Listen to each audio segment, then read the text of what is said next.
Flash flood warning for northwestern Screw you, Tristan. until 12:45 a.m. At 9:45 p.m., Doppler radar indicated thunderstorms producing heavy rain across the warned area. Between 1.5 and 2 inches of rain have fallen. Flash flooding is ongoing or expected to begin shortly.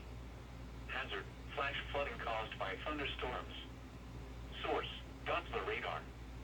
Impact: flooding of small creeks and streams, urban areas, highways, streets, and underpasses, as well as other drainage and low-lying areas.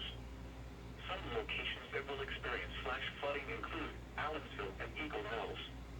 Additional rainfall amounts of 0.5 to 1 inch are possible in the warned area. Especially when it is harder to recognize the dangers of flooding. Turn around. Don't drown when encountering flooded roads. Why you bully me? Please report severe weather to the National Weather Service by calling toll-free 800-401-9535 when you can do so safely.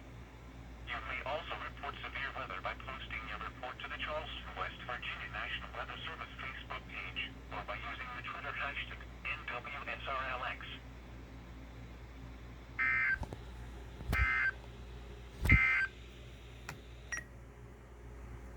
Bruh. I'm just minding my own business, playing Roblox, and this freaking comes out of nowhere.